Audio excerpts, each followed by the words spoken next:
Alright, what's up guys? Welcome to Promotech. Thanks for tuning in, because the Pixel 11 Pro is quietly shifting what performance actually means in 2026, not louder, not higher numbers, but smoother, cooler, and more consistent over time, and that kind of change doesn't show up in specs. It shows up in how your phone feels every single day.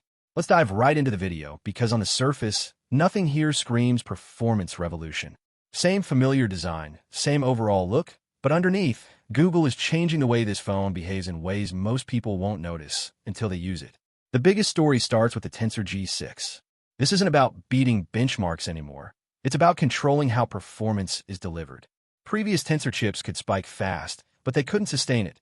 Heat would build, performance would drop, battery would follow.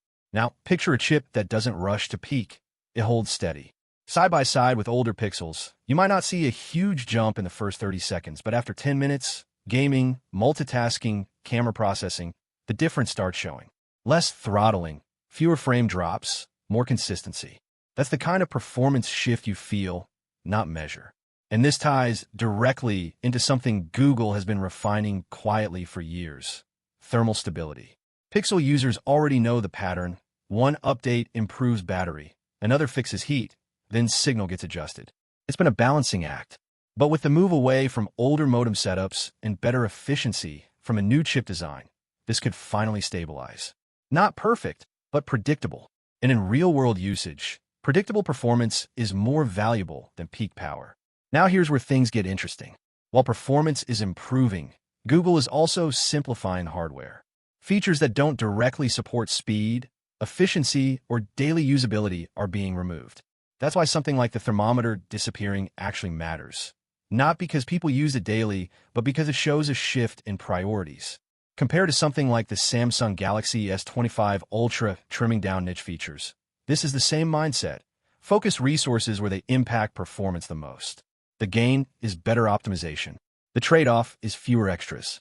And when you combine that with 16 gigabytes of RAM staying consistent, it starts to make sense. Google isn't chasing bigger numbers. They're trying to make what's already their work better. Because raw RAM doesn't fix bad memory management, but smart optimization does.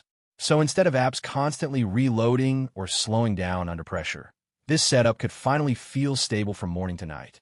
This is also where something like Walverse or Wolver fits in naturally. Because once your phone becomes more consistent and reliable, the next step is how you actually use that performance. Tools like that help you organize tasks, automate workflows, and take advantage of that smoothness instead of wasting it. Performance only matters if it translates into real productivity. But here's the tension point. If Google gets all of this right, efficiency, thermals, memory management, the Pixel 11 Pro might not win on paper, but it could feel faster than phones with more powerful chips. And that's a dangerous position for competitors.